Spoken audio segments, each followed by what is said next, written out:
Hey, Chamber members, Alan Waters here, your Director of Marketing Communications, the Montgomery County Chamber of Commerce, and your Words of Wisdom podcast. Today, I'm joined by Janelle Anderson. Welcome, Janelle. So we've asked all different versions of what does success mean to you? What does this mean to you? So one that I've kind of moved towards this season in particular, for those that have been around for a while, what does failure mean to you? Oh, that's a good question. To me, now, it's different than what it used to mean, but to me, it means feedback. It's a place to learn what worked, what didn't work. I actually have come to the place where I don't want to say I welcome failure, because nobody wants to fail. Right. But when something does go wrong, sometimes there's that momentary, feeling of like, oh, I blew it or whatever. But then I'll pretty quickly stop and say, okay, let me evaluate this. What happened? What can I learn from this? Right. And, how can I learn and grow and change? And, is this the right direction I should be going? Things like that. And almost always when I do that, something really great comes out of it. So I feel like it's so easy to get in our own heads, because I think sometimes we're our own worst critics with everything we do. But I also think it's important to know that, I don't know, I feel like there's the opposite side of that, where someone's like, yeah, I failed, oh well, and they move on and don't learn anything from it. And it makes me think of Pinky and the Brain, of like real insanity is doing the same thing over and over again, expecting the same result. So you've got to learn from the failure, or to me, that's when it's actually failure, is when you're not learning from it. Yeah. When you give up and don't try again. And I teach people how to run their own workshops, for example. And I always say, one of the biggest mistakes people make, I have this process, and that last step is one that most people don't think about. And it's after it's over, a lot of times people will be like, well, I didn't get the results I wanted. I'll just toss that idea and I'll do something different. But what if you evaluate it and see what could be tweaked and what could be changed to make it better? Right. And that's often what you need to do when failure happens, is that there's good things in there. There's success in there. You just need to learn, like you said, and grow. You got to go back to the data. You got to go back to the pieces and see. In marketing, it's so much about the numbers, but is it, hey, I targeted the wrong audience? Is it my hook wasn't catchy enough? Is it the way, and you have to break those pieces down, because like you said, that's how you make it better. Sometimes there are things that are just fully a flop and you have to let it go. But I think it's finding those pieces first, because it's not often that you do one thing and you immediately know, nope, done, not going to do that ever again. Yeah. So. Yeah, that's why we split test everything, and redo our copy and look at our headlines and our hooks and look at how many people registered versus how many showed up. Is there something in there I need to tweak to get more people there, and that kind of thing. I was talking to someone earlier off air about YouTube and those pieces, and I mentioned the success for YouTube is so difficult, because it is all of that. It is, well, this thumbnail didn't work, so let me try this thumbnail instead. It's not taking it down, it's just tweaking as you go. And because they mentioned, they were like, saw this, they were like, oh, where's your silver YouTube thing? And I was like, I don't even bother with YouTube to that degree, because it's tough. So for those that don't know, that may not have listened to any of the last season, tell us about Emerging Life Coaching, and specifically kind of how you became a coach and how that kind of started working in your life. Emerging Life Coaching is the name of my business. I started working, when I first started started my business, I was working with women in their midlife years, and they were 40 to 50 to 60, kind of figuring out what was next for them. And so Emerging Life was a picture of that, the butterfly, and, finding your wings and your, but now I've kind of shifted a lot to, I call myself the virtual events visionary, because I focus so much on events and speaking and helping coaches and leaders and business owners to really hone their message and have that confidence to speak and get themselves out there. But it's still my company name. But I came to coaching through sort of a pretty typical journey of people going into that age. I was in my 50s, and there's this thing that happens when you get into your 50s. And it's like, wow, 50 years just went by. That was fast. Now what, And I was in that place just searching. I had been a teacher for 20 some years. Then my husband and I ran the skate center here. It was called Adventure World. And some listeners may remember Adventure World. And then a lot of things happened there. We had to leave that business, and then we opened a little coffee shop called J-Bo's, which is where the Milano's Pizza is right now. And that was right when the economy was going downhill, 2009 and 10. And so that didn't last very long. And we were at this point of like, now what? My husband went and just got a job, and I was looking for a job and eventually found one, and was working as an office manager in a school. I loved my job, but something was missing. And I was good at it, but I knew there was so much more for me. And I was like thinking, do I want to do this until I retire, or is there something else? Like, what can I do to really make a difference and something that will really light me up? And so I began to search for what is that thing? And I hadn't even heard of coaching yet. I didn't even know anything about it. It wasn't on my radar at all. I was thinking virtual assistant, or, what could I do from home as my own business that I could continue to do as long as I can do it.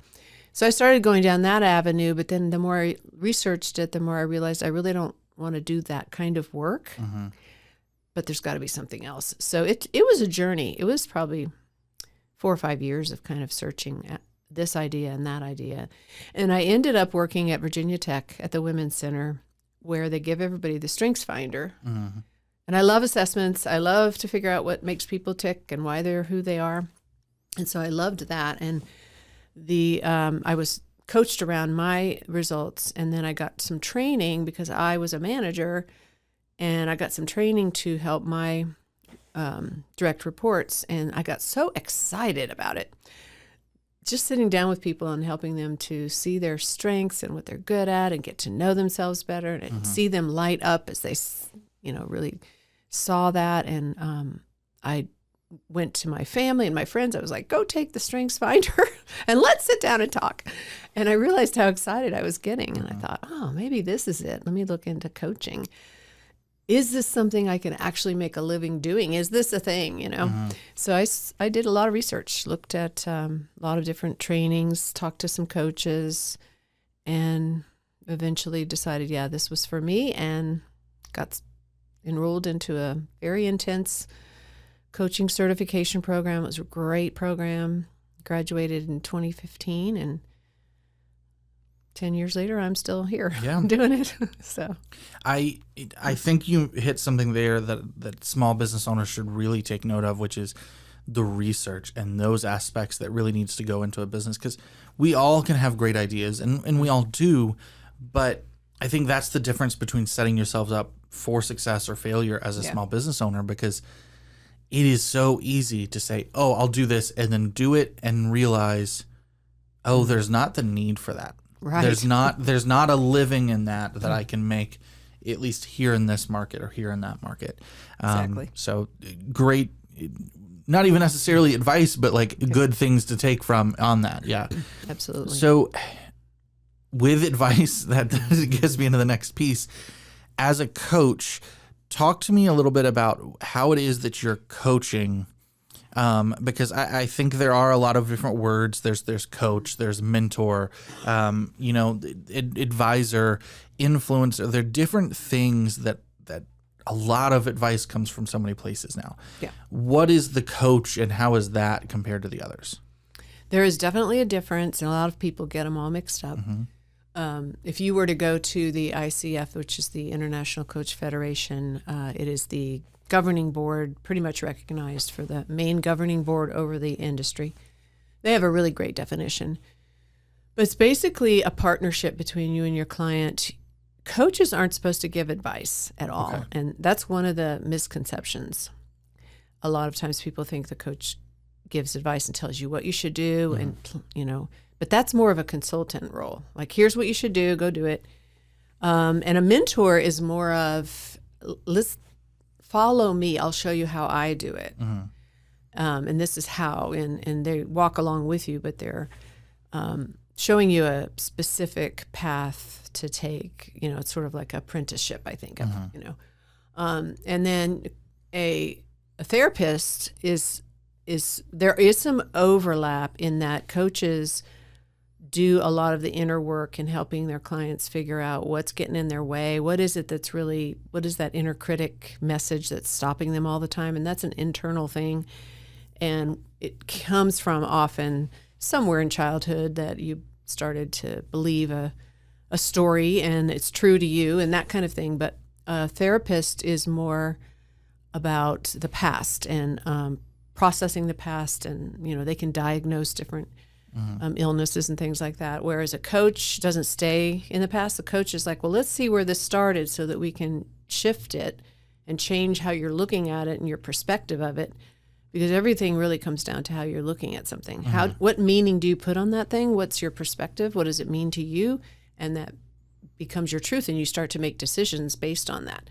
So let's look at that. Where'd that come from, and how true is it? And so there's a lot of questioning, a lot of empowering questions that a coach will do.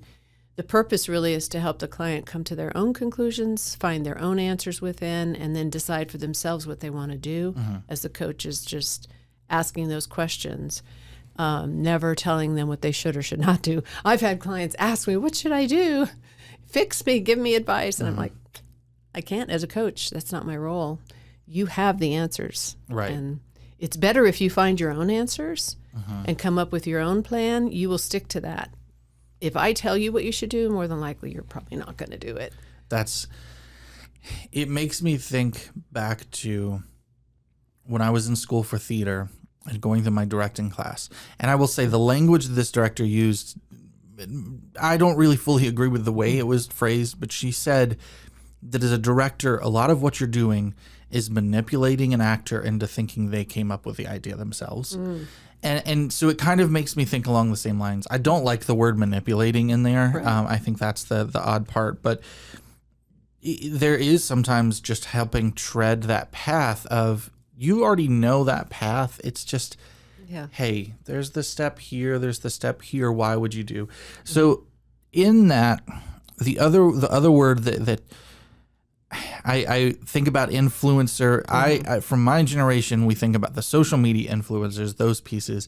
With TikTok, with Instagram Reels, it is so easy to get on there and find people who are calling themselves coaches, calling themselves gurus, giving you the secret to success.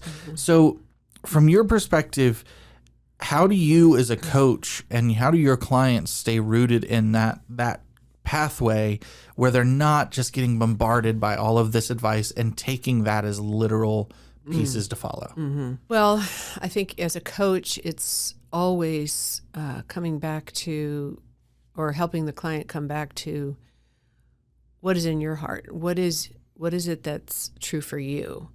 Yes, these influencers might be saying this, this, and this. Maybe it sounds really good, but let's check in, with you. And really it's a process of teaching people, in not teaching them like telling them, but teaching them as they experience it for themselves, to trust themselves, to know themselves really well, to recognize in the intuition and the intuitive hits that they're getting. A lot of people are not really aware of that because we are so focused sometimes on the outer world and the external influences. But when you can help somebody learn that, that's such a skill. It's a lifelong skill. It's a lifelong practice that can put people back in the driver's seat of their own life, because then they become more in control. They can respond the way they choose to instead of just react. So many people are just in reaction mode, and they're reacting to this, and this person said this, and this person said that, without really knowing how to check in with themselves. So I think that's one of the biggest powers, I guess I should say, or the most powerful thing about coaching is helping clients to be able to do that, because that's something they can do for the rest of their lives, is really like, okay, that person's saying that and it sounds good, but let me check in for a minute here. Let me check in with me. Is that in line with my values? A lot of coaches help clients get really clear on what your values are. What are those things that are your true north that drive you, and making sure that you're always making your decisions based on is true for you, what your values are, what your desires really are, who you are is in alignment with your strengths, your passions. And it's great because then you find a lot more satisfaction in life because you're going to be more likely to be doing what you want to do and what really floats your boat instead of what an influencer told you or what your parents even told you or whatever. So that, to me, is the goal always, is to help clients to really be able to be internally guided and always in charge of their own lives, I guess. Yeah. I am a very, very, and it's for this question and my follow-up, I'm a very big skeptic. I think I'm a very cynical person in a lot of what I do, but I also think the opposite side, there are people, especially like I mentioned with social media, that hear something and they almost take it as gospel, and they have those preconceived notions. How do you, as a coach, when you come in with a client that's seen those things, how do you kind of make sure that you're routing that back to what it actually is? Is it, are you setting guidelines with them from the start of, this is what I do, this is how I can help? Or is it more of a, all right, we're going to have a couple of sessions and work towards that first and foremost? How do you get past those preconceived notions? There's, in coach training, they teach us how to set up your coaching partnership in the very beginning. And that is, even before you start coaching, is making sure that the client understands what coaching is and what is going to happen or not going to happen.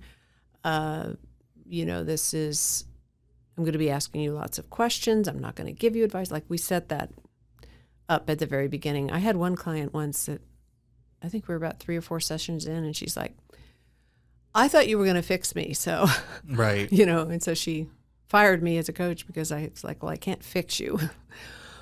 You have to do the work. And that's one thing that's really the groundwork at the very beginning, is that I can't fix you. I can't guarantee any results.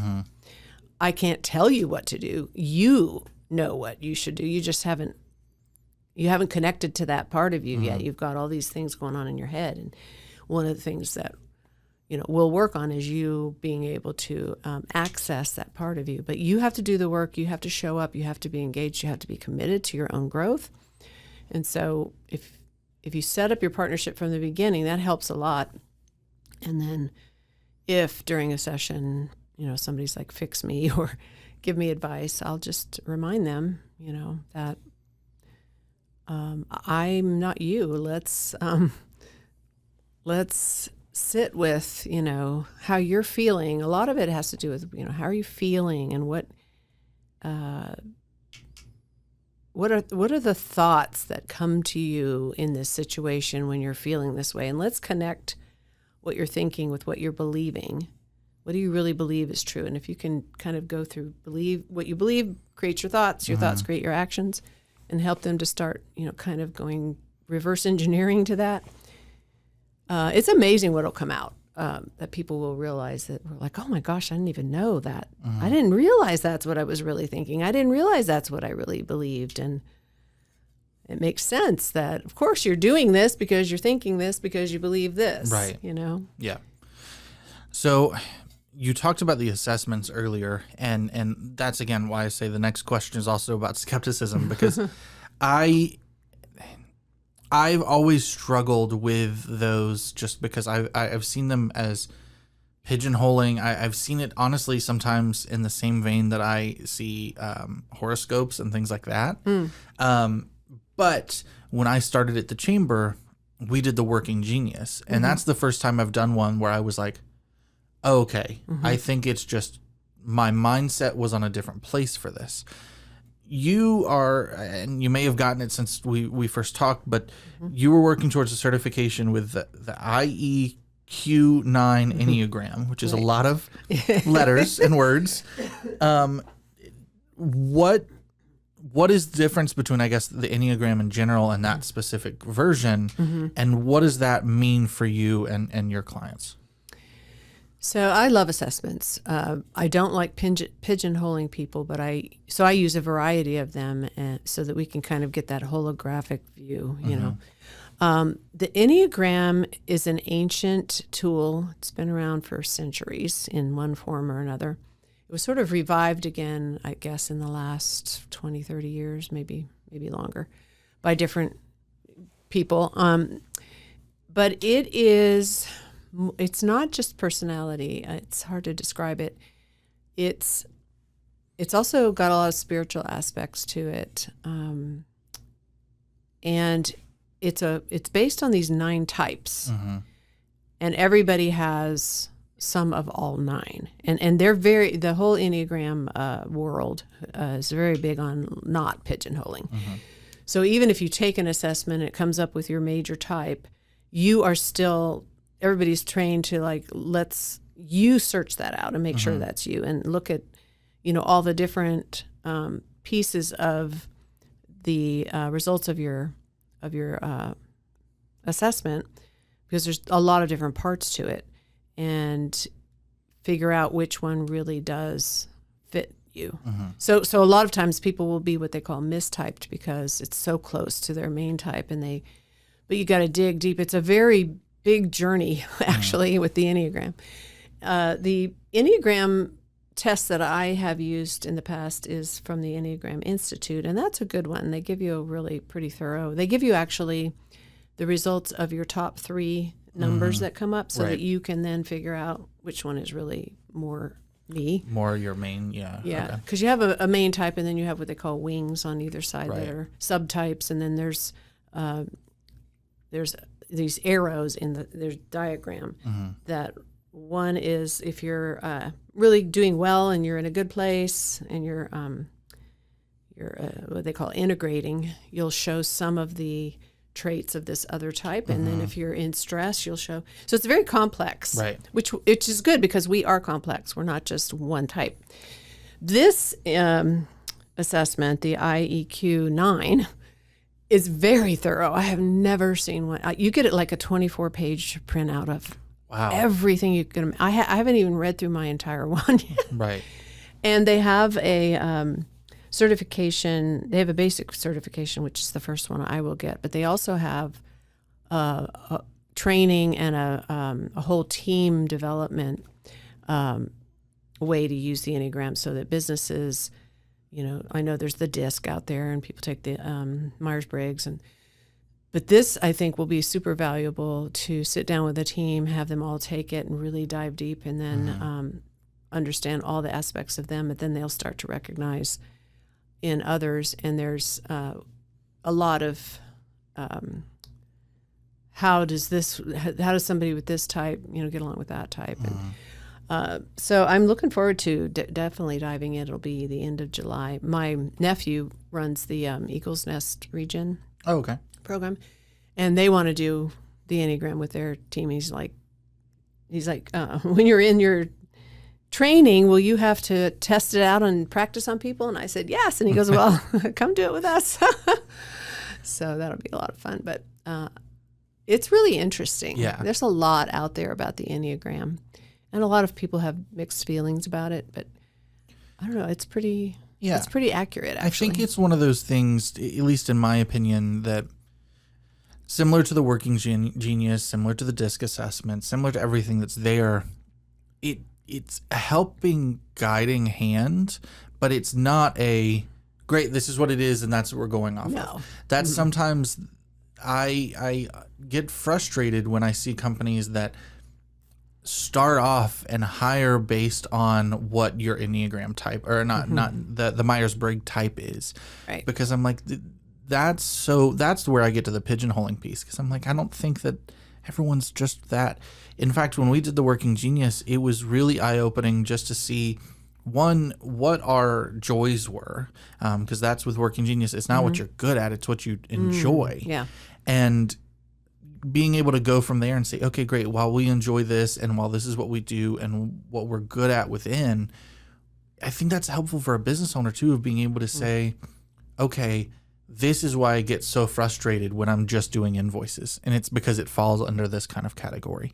Or if I'm building out my team, being able to say, oh, okay, I really enjoy doing this and you hate doing it. So maybe it is something that I should be doing more often.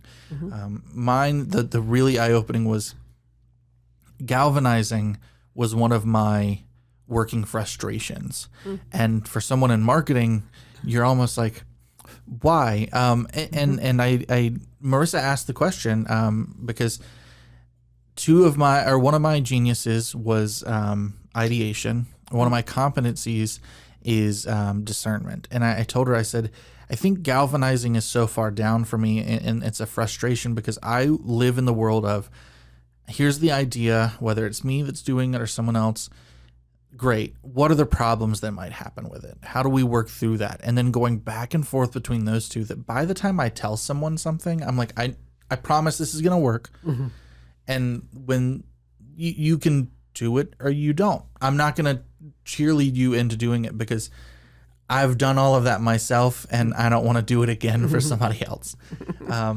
So it is, I think for any of it, it's just taking, and I think at least for me as a skeptic, that was the piece of learning, all right, I don't have to look at this. I don't have to read my horoscope today and say, oh no, I'm finding love, but I'm already married. What do I do? Right. Yeah. They're all tools. And I like to use a variety. I use the Strengths Finder. I've used the Enneagram. And then there was one that I was trained on in my coach training called the ELI, Energy Leadership Index, which is really perspective based. It's based on the notion that there's different levels of energy that we show up as depending on how we're seeing things. Like if you're seeing yourself as a victim, you've got that victim energy going on. And when you recognize that, then you have the ability to shift to a different one by changing what you're thinking, you know. That has been very powerful. So I use all of them I just think that the more that you know the different aspects of who you are and the different things about yourself, what brings you joy, what gives you this, you know, where's your passion coming from? The passion test is another one. Yeah. So what do you struggle with? What do you get frustrated with so that you can, the Strengths Finder is based on the natural innate abilities that you're good at that come to you naturally are the ones that you can develop into strengths. And when people are operating there in their best selves, basically, which is the Enneagram talks about that a lot, then you are going to be most productive, most happy, satisfied. And you think about a team at work, if everybody was operating in their genius zone, then it's going to be a much better place and everybody's going to be happier. They're going to grow more. They're going to show up. They're going to do their best. And that's where you see growth is when people are finding their happiness with, you know. We're going to take a quick break. When we get back, I want to talk a little bit more about those inner pieces and also advice and how, as a coach, you're not doing the advice, but how people should be more, I guess, discerning with their advice.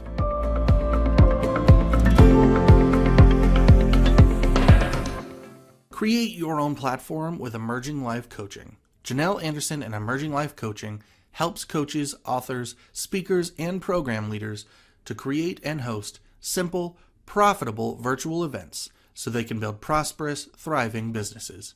You have a massive impact to make in the world, and you need your own platform from which to share your powerful message. It all starts with believing in you. Believing in your message, your expertise, your voice, your talent, your knowledge, and your experience. Believing in the fact that what you bring to your clients changes their lives for the better and in massive ways. To learn more about this program and how to create your own platform with Emerging Life Coaching, visit emerginglifecoaching.com. That's emerginglifecoaching.com. Now, back to the episode.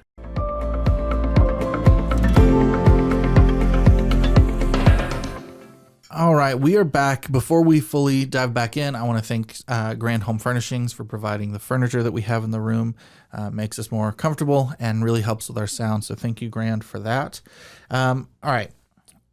you talked a lot about with the coaching and how it's focusing on the inner work and the inner pieces, developing self-awareness, your own decision making. And why do you believe that professional development is such a key, not just to understanding you and how you're working, but also within a company aspect? Because I feel like for some of our listeners, they're all small business owners, and it's them that really is having to figure it out. But for someone who may be the marketing person within a company, how does this coaching of finding that their professional pieces, their personal pieces, help guide them in their company aspect as well? Well, as we were just saying, when you find your genius zone, or you really know yourself, and you are in a position that's using your strengths, you're going to be a lot more motivated to help the company grow. You're going to feel like this is I'm a part of this. Mm-hmm. I'm not just coming in, clocking in. Like, I have something to contribute that's going to help this company grow, and we're a team, and we're working together. We're all, bought into this vision that this company has, and that you can look at different companies and see what a difference that can make, rather than people just showing up to punch the clock and do their thing and they don't really care. So I think that plays into it. If you're in a marketing role, or you're the receptionist, or you're the salesperson, or whatever your role is, first of all, if that's in your genius zone and you're really good at it and people recognize that, you feel really great, but you're also in that flow and you're not struggling, or, a lot of imposter syndrome shows up when people are at work and they're not in their genius zone, or maybe they are and they just haven't built the confidence around it yet. And also, I think other people will recognize each other. Like, they'll recognize you as the marketer, or you as the salesperson, or you as the CEO, or whatever role you play, that, man, you're really good at that. And we're so lucky to have you. We're so blessed to have you in that role. And then their comparison and jealousy is less, because everybody's doing what they're meant to do and what they love to do. And I also think some of this inner work that we're talking about isn't all necessarily about your personality or your strengths or things like that, but it's also being able to self-regulate and to, be self-aware and have emotional intelligence. And when you're, say, in meetings, or you're working together on a project and maybe some tension is there, or somebody's saying something you don't like or whatever, being able to communicate clearly without taking things personally and without drama. If everybody can, have that ability to, I read this book, Brene Brown, the Dare to Lead. She has a really good process she does with her team, where they have learned, I forget what they called it. There's a name for it, but where they would put everything out on the table and say, I think, like, this is how I'm hearing this, or this is what I'm hearing you say, or this is the story I'm telling myself. That's what it is. Okay. This is the story I'm telling myself about this. And so everybody's focused more on that issue and not on each other. And then they're very open about, this is the story I'm telling myself. And so they're able to be really open, really frank, really not hiding things, or a lot of times people are passive aggressive. All those kinds of things kind of disappear, because everybody's in a safe place to share the story they're telling themselves, and they all understand that. And it's like it's a culture, right, in that on that team. And I thought that was really great, because a lot of the problems that happen within a team are misconceptions, misunderstandings, miscommunications. Yeah.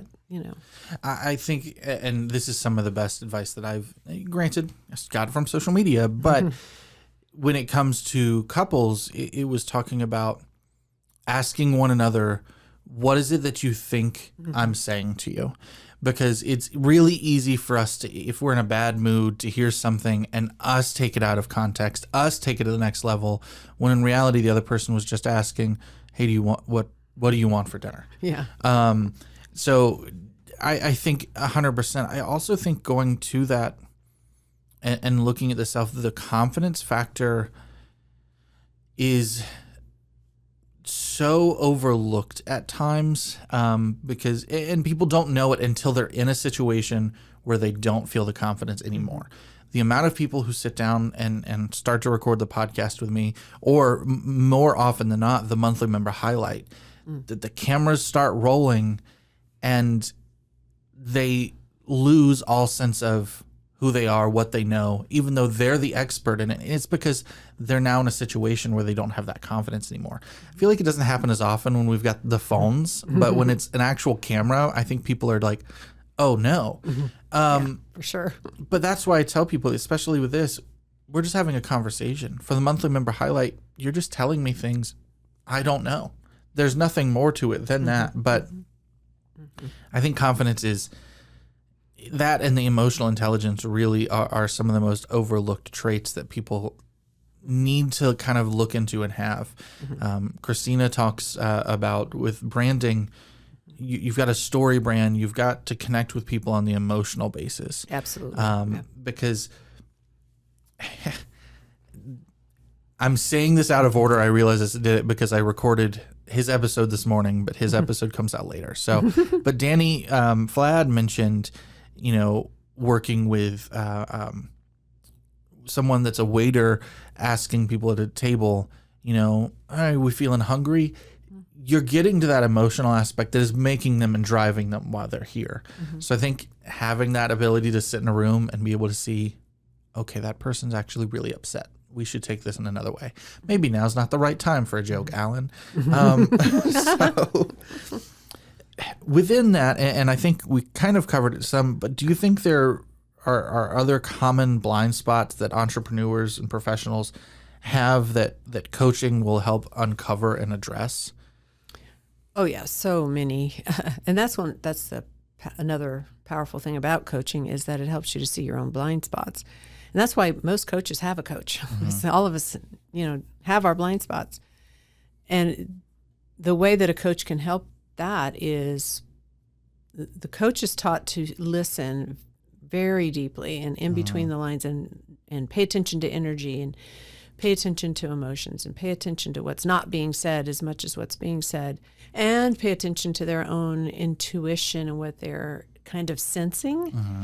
And a lot of what comes out of a coaching session is that coach's sense of something, and asking, I'm feeling this, or I'm sensing this. What is that all about? Tell me about that. And the client might not even realize maybe that they are getting emotional, or that there is something going on. The energy just shifted, and it could be for the better as well. Right. Like, I just noticed your energy just shift all of a sudden. You're like lighting up. What's that all about?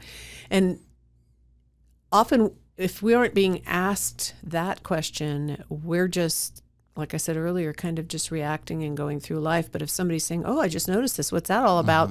It makes you stop and think, what is that all about? Oh, I just feel this, or this happened, and that hit me this way because of that. So that helps you find your blind spots, because you the coach helps the client become aware of things that they're not noticing themselves, and having that other person to sort of reflect back to you. Oh, I just heard you say this. What do you mean by that? What does that mean to you? And those kinds of questions are very open-ended. They're very empowering, because they give the client the space to explore something and go a little bit deeper. It's different than just sort of everyday questions like, how are you? Or, how do you feel about that? Or, if you ask that and the person says, I feel great. What does great mean to you? Right. You start to go a little bit deeper, which is the skill that coaches learn. And often new coaches struggle around that, because we don't naturally do those kinds of, Right. we don't naturally ask those kinds of questions. We don't naturally listen to that level when we're in normal everyday conversations. So that coaches train not to be thinking of what I want this person to say, or what I want this person to do, or how this applies to me. Well, that happened to me too. Like, you are not ever, as a coach, to turn it to you at ever. You're like not in the conversation. We're even taught not to say I ever. I think, or I understand, or I hear. And that's a hard thing to stop doing. Yeah, absolutely. But it keeps you out of it, and everything's focused on that person. And you're just, as the coach, you are very curious about them. you are asking questions coming from curiosity. Hey, I noticed that you just crossed your arms, or I noticed this, or you said that. What does that mean? What are you thinking, and what's going on? And it's all like, and it's a really cool process, actually.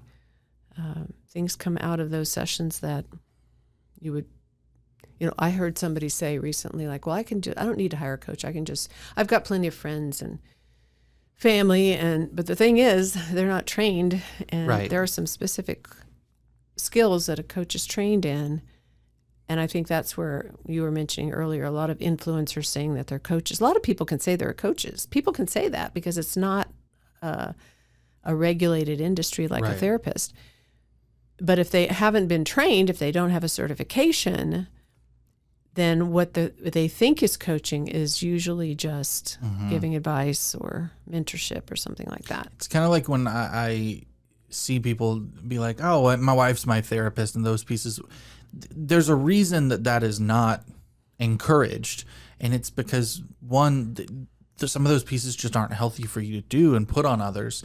I think the same thing, I've got a friend of mine that started out more as feeling like a mentor, and it developed into a friendship.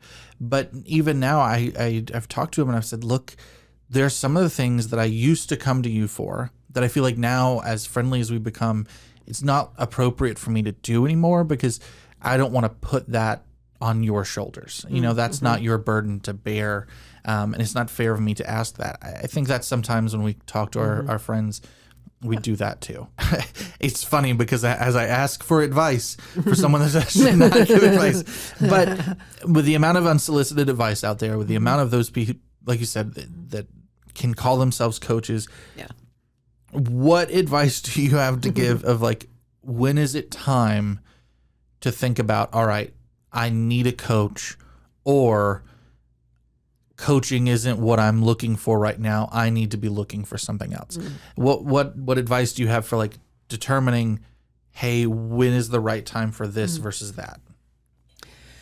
Well, the thing about coaching is there's so many different types of coaches and niches and everything else. So, you might be in a place in your career where you need a coach, but you don't necessarily need a coach in your personal life. You just need to figure out what's your next step in your career, and it's very specific around that. There are relationship coaches, so maybe there's a relationship issue, or a married couple is having a lot of trouble and are head toward divorce. So that might be a good time to find a relationship coach, and that's all they do is that's their niche.